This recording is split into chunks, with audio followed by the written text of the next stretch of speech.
The rain pounded the streets of Seattle, a relentless drumbeat that mirrored the thudding in Eli's chest as he sprinted through the neon-lit night, his sneakers slapping wet pavement. He'd left the stranger's apartment in a haze, the memory of whiskey-soaked kisses and a chiseled jawline burning in his mind. By dawn, he'd be on a plane, fleeing the city and the man who'd unraveled him in a single night. Eli Parker, 25, had never been one for recklessness. Raised in a small Oregon town where being openly gay was a quiet rebellion, he'd built a life of careful plans, a stable job as a graphic designer, a modest apartment, and a cautious heart.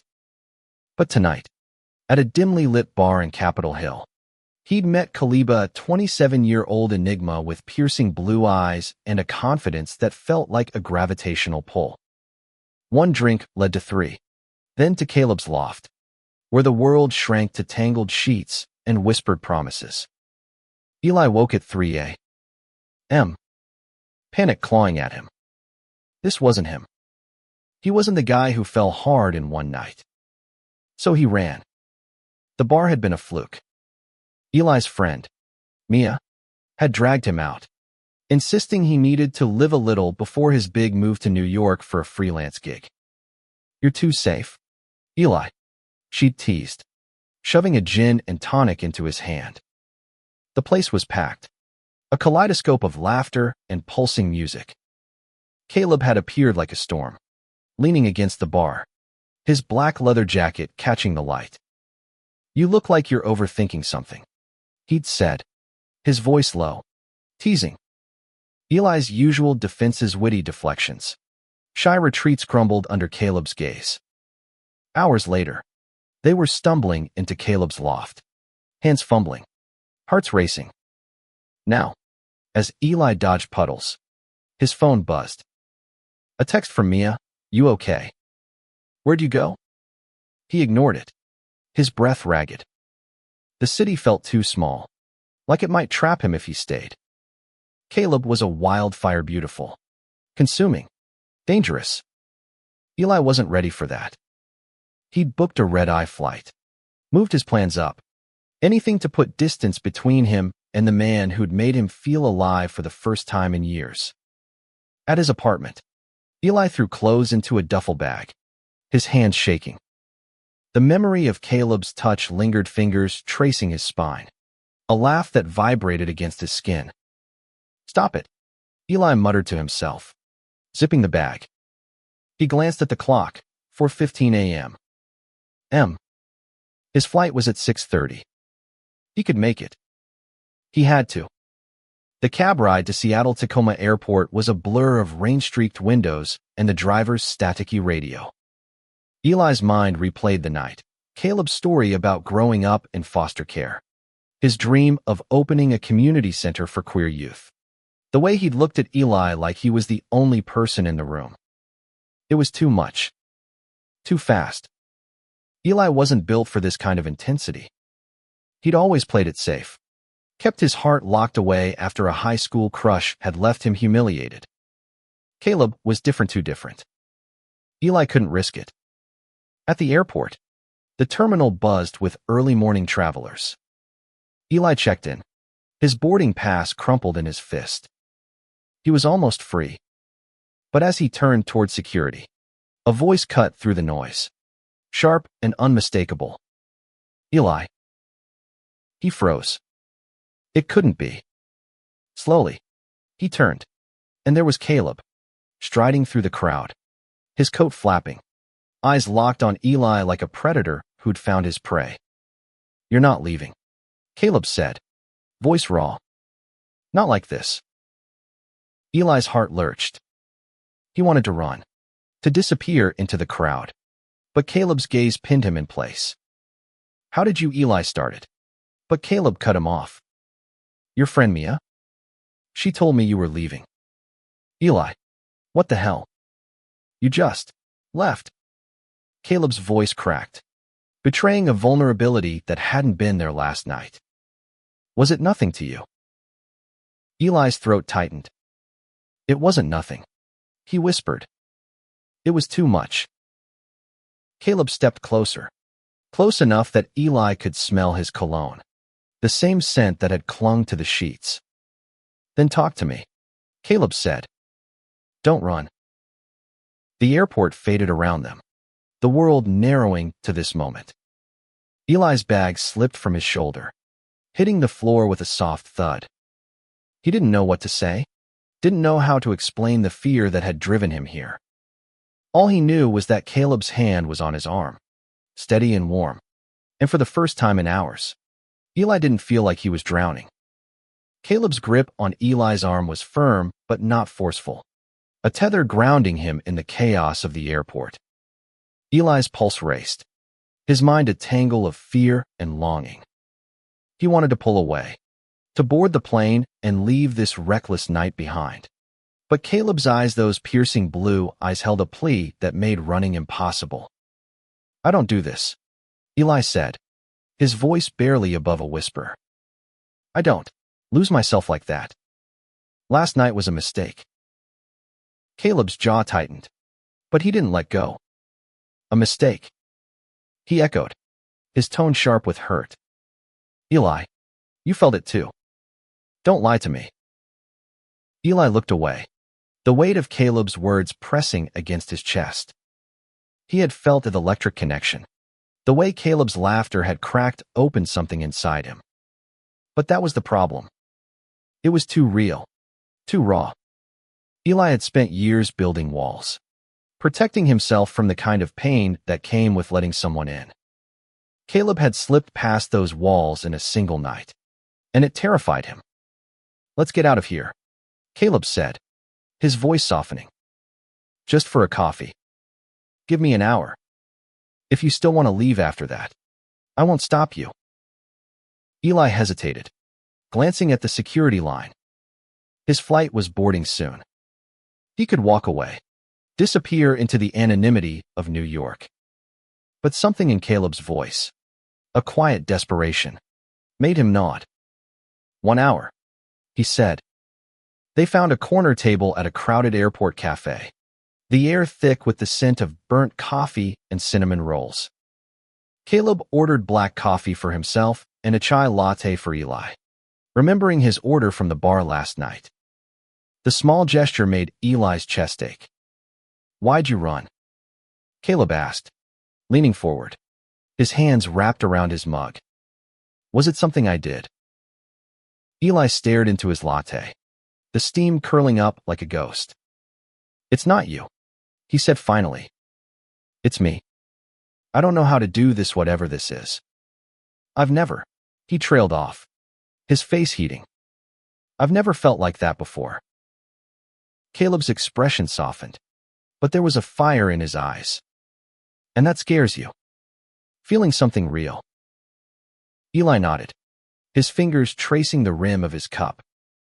"I grew up in a place where being gay meant keeping your head down. My first crush, Josh, in high school, laughed in my face when I told him. Said I was confused. It broke me. Since then, I've kept things safe, predictable." Caleb leaned back, his gaze steady. "I get it. I grew up in foster homes, bounced around because no one wanted a troubled queer kid.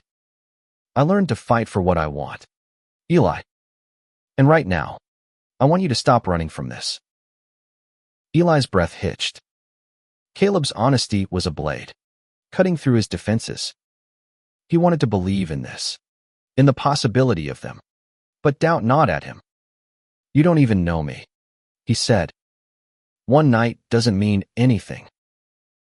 "Bullshit," Caleb shot back, his voice low but intense. "I saw you last night. The real you. The way you laughed. The way you talked about your art like it was your soul. That wasn't nothing, Eli. That was everything."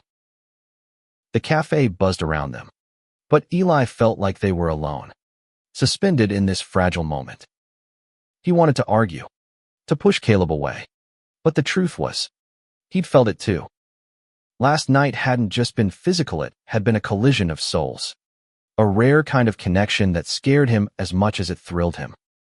Before he could respond, A voice crackled over the intercom. Final boarding call for Flight 237 to New York. Eli's heart sank. His time was up. Caleb's hand found his under the table. Warm and steady. "Stay?" he said, his voice barely audible. "Give us a chance." Eli's eyes stung. He wanted to stay, to see where this could go, but fear was a heavy anchor. He stood, pulling his hand away. "I can't," he said, his voice breaking. "I'm sorry." Caleb stood too, his face a mask of pain and determination. "This isn't over," he said. "You can run, but I'm not giving up." Eli grabbed his bag and hurried toward the gate, his heart pounding. As he handed over his boarding pass, he glanced back. Caleb was still there, watching him, a promise in his eyes that made Eli's resolve waver. He stepped onto the jetway, the door closing behind him, and wondered if he'd just made the biggest mistake of his life. The plane's engines hummed, a steady drone that did nothing to quiet the storm in Eli's mind. He stared out the window, the Seattle skyline fading into a blur of clouds and rain. Caleb's face lingered in his thoughts, those blue eyes, that stubborn refusal to let go. Eli had chosen safety, just like always. New York was a fresh start, a chance to bury the reckless abandon of last night. But as the plane climbed, he felt a hollowness he couldn't shake. He pulled out his sketchbook, a habit when his emotions tangled, and began to draw. Caleb's jawline took shape, sharp and strong. Then his eyes, fierce yet tender. The sketch was raw, unguarded, like the man himself. Back in Seattle, Caleb sat in his loft, the silence deafening. Eli's scent still clung to the sheets, a cruel reminder of the night that had shifted something in him. He wasn't a romantic, not usually. Growing up in foster care had taught him to guard his heart, to expect disappointment. But Eli was different. His shy smile, his quiet passion for his art, had cracked Caleb's armor. He'd meant what he said at the airport. This wasn't over. Caleb grabbed his phone and called Mia. "He's gone," he said, his voice tight. "New York. You know anything about his plans there?" Mia sighed. "Caleb, I like you, but Eli's complicated. He doesn't do impulsive. Last night was a big deal for him." "I know," Caleb said. "That's why I can't let this go. Just tell me where he's staying." Mia hesitated, then relented. "He's got a sublet in Brooklyn, some artist co-op.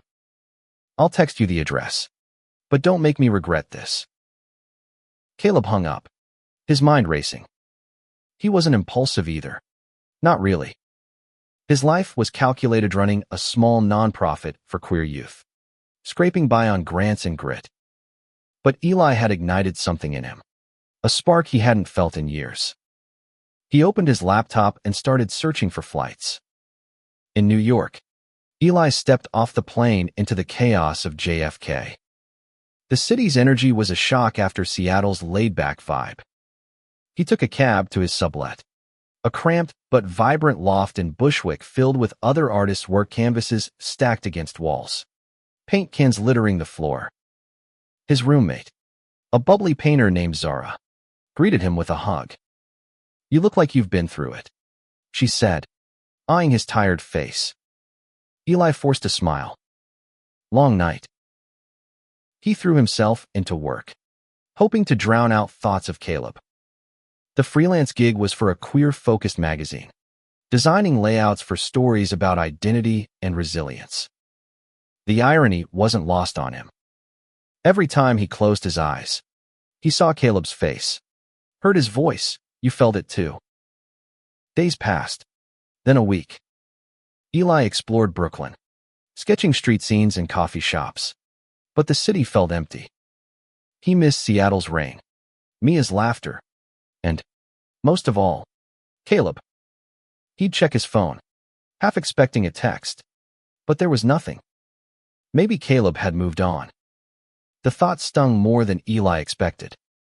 One evening, as Eli sat on a park bench sketching the Manhattan skyline, a shadow fell over him.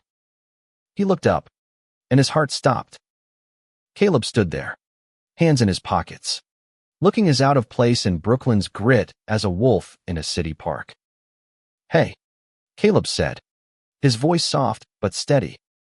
Eli's sketchbook slipped to the ground. "What are you doing here?"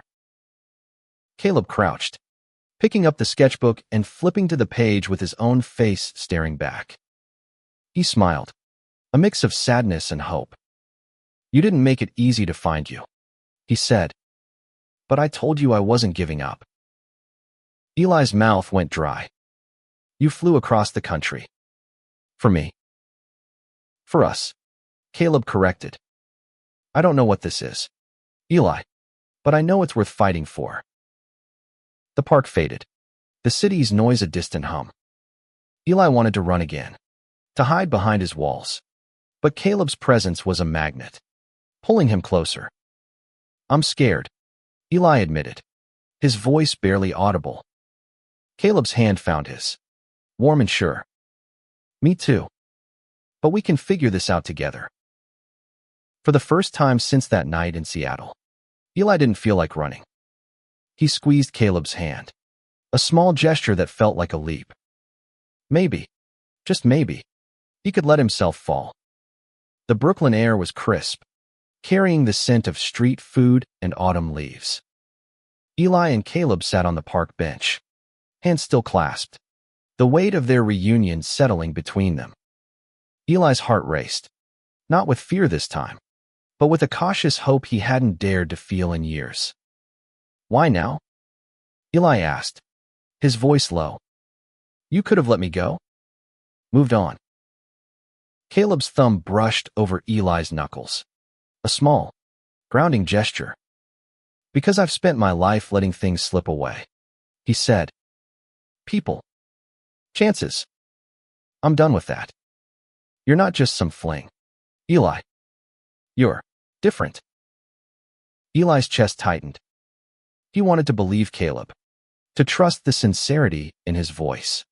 But doubt lingered like a shadow. "You don't know me," he said. "Not really. What if whatever this is falls apart?"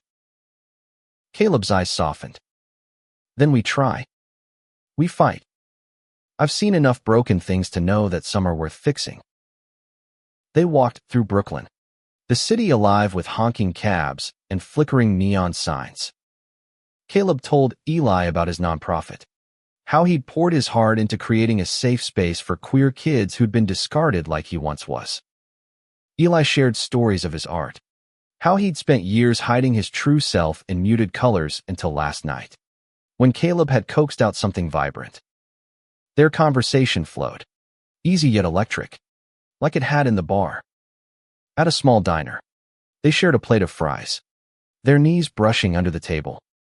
Caleb's laugh was infectious, and Eli found himself smiling, really smiling, for the first time since Seattle. But the fear hadn't vanished. It coiled in Eli's gut, whispering that this was too good, too fragile. "What happens next?" Eli asked as they left the diner, the night air cool against his skin. "You're here, but you live in Seattle. I'm starting a life here." Caleb stopped, turning to face him. "I don't have all the answers," he admitted. "But I know I want to try. Long distance, visits, whatever it takes. You in?" Eli's breath caught. He thought of his old life, safe, predictable, lonely. Then he thought of Caleb's hand in his, the way it felt like home. "I'm in," he said, the words a quiet vow. They spent the next few days together, exploring New York. Caleb marveled at the city's chaos, while Eli showed him hidden gems, a mural-covered alley, a bookstore with creaky floors. Each moment felt like a step toward something bigger, but Eli couldn't shake the fear that it might crumble. His past, Josh's rejection, the whispers in his hometown haunted him, making him question whether he deserved this kind of happiness. One night, at Eli's sublet, They sat on the fire escape, the city sprawling below. Caleb pulled Eli close, his warmth cutting through the chill. "You're thinking too much again," Caleb teased, his lips brushing Eli's temple. Eli laughed, but it was shaky. "I keep waiting for the catch. For you to realize I'm not worth this." Caleb's grip tightened. "You're worth it, Eli. You're worth every mile I flew, every second I spent wondering if you'd let me in." Eli turned, their faces inches apart. The city's hum faded, and he kissed Caleb, slow and deliberate, pouring every fear and hope into it. Caleb kissed him back, fierce and tender, a promise in every touch. But the next morning, reality intruded. Caleb got a call from Seattle. His nonprofit was facing a funding crisis. "I have to go back," he said, his face tight with worry. "Just for a few days. I'll be back." Eli nodded, but his stomach twisted. "What if you don't come back?" he asked, the words slipping out before he could stop them. Caleb cupped Eli's face, his eyes fierce. "I will. I promise." As Caleb left for the airport, Eli stood in the loft, the silence deafening. He wanted to believe Caleb's promise, but doubt crept in, cold and familiar. He picked up his sketchbook, drawing Caleb's face again, each line a prayer that this wasn't the end.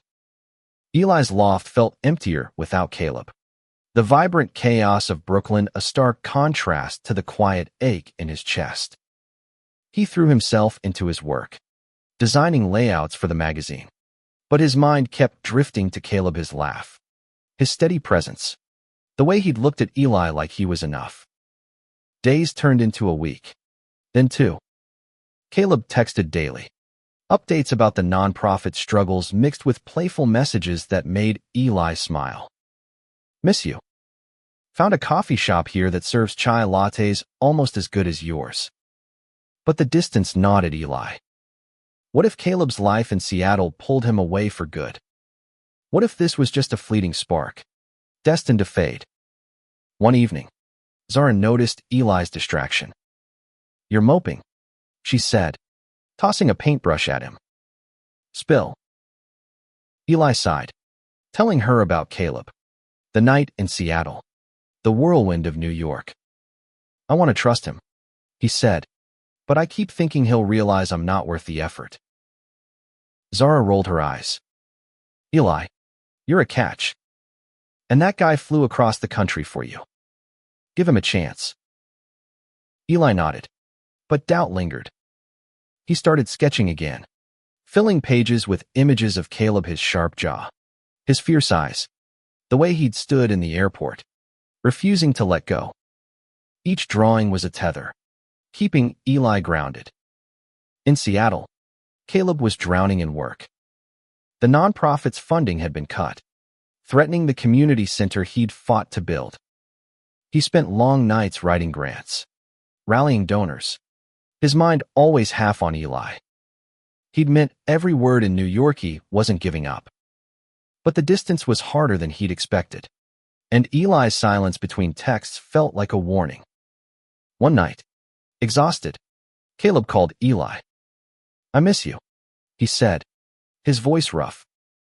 "This mess he writes killing me, but I'm coming back. Soon." Eli's heart lifted, but fear crept in. What if we can't make this work? You've got your life there, and I'm here. Caleb was quiet for a moment. "We'll figure it out," he said. "I don't care about the miles. I care about you." The call ended, and Eli sat on his fire escape, staring at the city. He wanted to believe Caleb, to let go of the fear that had defined him for so long. He thought of his hometown, the years spent hiding, the walls he'd built to protect himself. Caleb was asking him to tear them down, and for the first time, Eli wanted to try. A week later, Caleb texted, "Landing in JFK tomorrow. Meet me." Eli's hands shook as he typed back, "I'll be there." The airport was a déjà vu of Seattle, bustling and chaotic, Eli stood near the arrival's gate, his heart pounding. When Caleb appeared, duffel bag slung over his shoulder, Eli's breath caught. Caleb's eyes found him, and he smiled a real, unguarded smile that made Eli's doubts falter. They didn't speak at first, just hugged, Caleb's arms strong and sure. "I told you I'd come back," Caleb murmured against Eli's hair. Eli laughed, a shaky sound. "I'm starting to believe you." They spent the day together, wandering Central Park, sharing stories and stolen kisses. Caleb talked about the nonprofit, how he'd secured a temporary grant but still faced an uphill battle. Eli opened up about his fears, how he'd spent so long running from himself that he didn't know how to stop. "You don't have to stop," Caleb said, his hand finding Eli's. "Just slow down. Let me run with you." Eli's eyes stung. For the first time, he felt like he could maybe not fully. Not yet, but enough to keep going. They ended the night at Eli's loft, tangled together on the couch, the city's lights glittering outside. It wasn't perfect, but it was theirs, and Eli was starting to believe that was enough. The weeks that followed were a dance of hope and hesitation. Eli and Caleb settled into a rhythm, balancing their lives across coasts. Caleb flew to New York when he could, and Eli made one trip to Seattle. Marveling at the community center Caleb had built a haven for kids who reminded Eli of his younger self, scared and searching for a place to belong. But the distance was a strain. Caleb's nonprofit demanded long hours, and Eli's freelance work kept him tethered to deadlines. Their calls were lifelines, filled with laughter and longing, but also silences where doubt crept in. Eli wrestled with his insecurities, wondering if he could be enough for someone like Caleb, whose passion and drive seemed boundless. One night, during a video call, Caleb looked exhausted, his eyes shadowed. "We lost another donor," he said, rubbing his temples. "I don't know how much longer I can keep this place afloat." Eli's heart sank. "Can I help? I could design some promotional stuff for you. Pro bono." Caleb smiled, but it was tired. "You're amazing. You know that. I don't want to drag you into my mess." "You're not dragging me," Eli said, his voice firm. "I want to be in this with you." The words surprised him, their weight settling in his chest. He meant them. For the first time, he wasn't running from the intensity of his feelings, but toward them. Caleb flew to New York the next weekend, and they spent it working together, Eli sketching logos and flyers for the community center, Caleb brainstorming fundraising ideas. It felt like a partnership, fragile but real. They cooked dinner in Eli's tiny kitchen, laughing as sauce splattered the counter. And later, they lay in bed, talking about dreams they'd never shared with anyone else. "I want to build something permanent," Caleb said, his fingers tracing patterns on Eli's arm. "Not just the center, but a life. With you." Eli's breath caught. The words were a risk, a leap, and he felt the old urge to retreat. But he looked at Caleb, saw the hope and fear in his eyes, and realized he wasn't alone in this. "I want that too," he said, his voice steady. "But I'm still figuring out how to trust it." Caleb kissed him, soft and sure. "We'll figure it out together." But reality wasn't so simple. A week later, Caleb called with bad news. The community center's lease was up, and they couldn't afford the new rate. "I might have to move it," he said, his voice heavy. "Or shut it down." Eli felt a pang of guilt. Caleb had come to New York for him, splitting his focus when the center needed him most. "Come here," Eli said. "Move the center to New York. There's a bigger community here, more resources." Caleb was quiet for a long moment. "That's a huge step," he said. "Uprooting everything. I don't know." Eli's heart raced. He was asking Caleb to take a leap, the same kind he'd been afraid of. "I know it's scary," he said, "but I'll be here. We'll do it together." Caleb didn't answer right away, but the next day, he texted, "I'm looking at spaces in Brooklyn. You serious about this?" Eli typed back, "Dead serious." The idea of Caleb moving to New York was thrilling and terrifying. Eli spent days sketching plans for the center's new branding, pouring his heart into designs that captured its mission. But doubt lingered. What if Caleb regretted leaving Seattle? What if their relationship couldn't survive the weight of such a change? When Caleb arrived to scout locations, Eli met him at the airport, their reunion a quiet promise. They spent days visiting potential spaces, each one a step toward a shared future. But as they stood in an empty Brooklyn warehouse, Caleb's face was tight with worry. "This could break me," he said. "If it fails, I lose everything." Eli took his hand, his own fears mirrored in Caleb's eyes. "It won't fail," he said. "Not if we're in it together." The Brooklyn warehouse was a cavernous space with peeling paint and endless potential. Caleb signed the lease, his hands shaking as he handed over the paperwork. Eli stood beside him, his sketches for the center's new look tucked under his arm, a quiet vow to see this through. The next months were a blur of work. Caleb moved to New York, crashing at Eli's loft while they renovated the warehouse. They painted walls, hung flyers, and rallied volunteers, their days filled with sweat and laughter.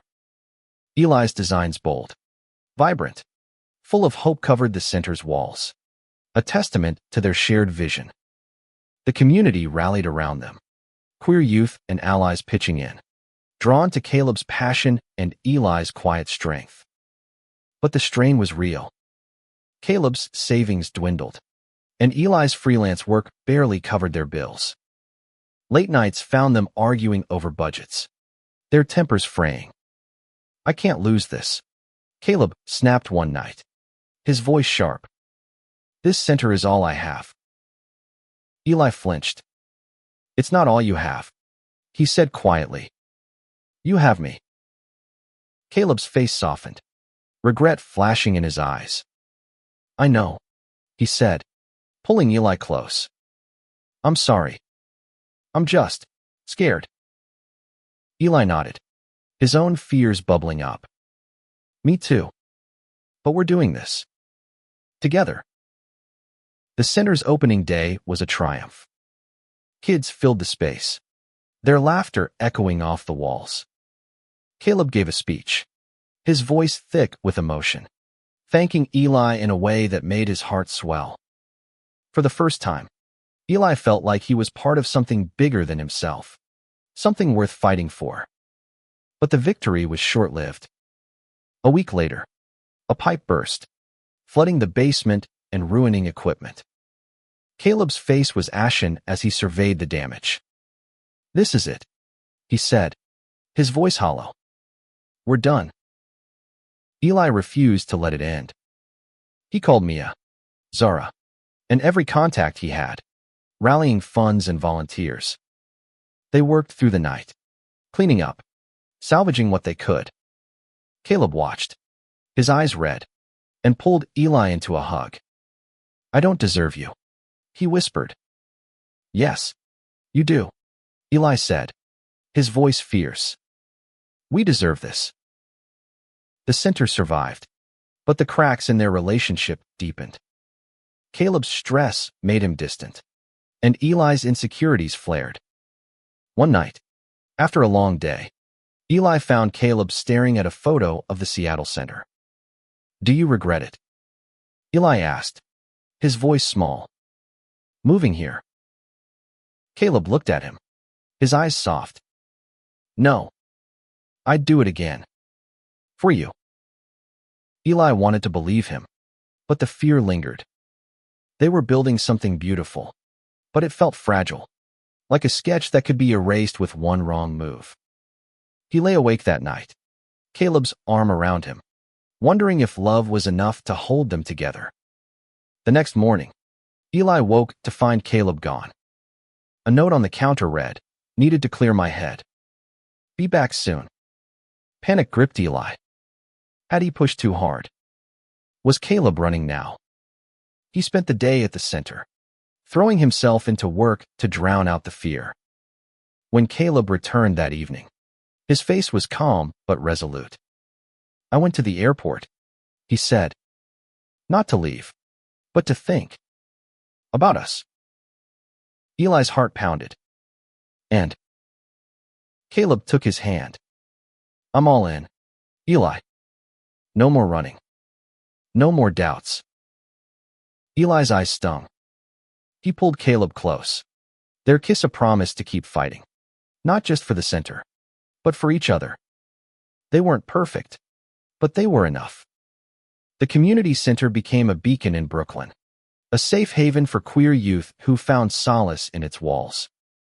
Eli and Caleb poured their hearts into it, their days filled with art workshops, support groups, and late-night planning sessions. The challenges didn't vanish. Funding was tight, and the city's demands were relentless, but they faced them together, their bond forged in shared purpose. Eli's art flourished, his designs for the center catching the eye of local galleries. He started showing his work, raw sketches of love and resilience that told their story. Caleb, too, found his stride, his leadership inspiring a new generation. They were a team, flawed but fierce, their love a quiet strength that carried them through. One evening, a year after Caleb's move, they stood on the center's roof, the city sparkling below. Eli held a sketchbook, a gift for Kaliba collection of drawings from their journey, from that first night in Seattle to this moment. "This is us," Eli said, handing it to him. "Every step, every fight, every hope." Caleb flipped through the pages, his eyes shining. "You're incredible," he said, pulling Eli close. "I didn't know I could have this. A home. You." Eli smiled, his heart full. "You're my home too." They kissed, the city a witness to their lovey, a love that had started with a reckless night and grown into something enduring. The fear hadn't vanished, but it no longer controlled Eli. He'd learned to trust, to fight, to let himself love without holding back. The center thrived, a testament to their resilience. It wasn't perfect. There were still bills to pay, crises to navigate, but it was theirs. And as they stood together, hands entwined, Eli knew they'd face whatever came next, not as two people running from their fears, but as partners running toward their future. Their story wasn't a fairy tale. It was real, messy, beautiful, a reminder that love, like life, was worth the risk.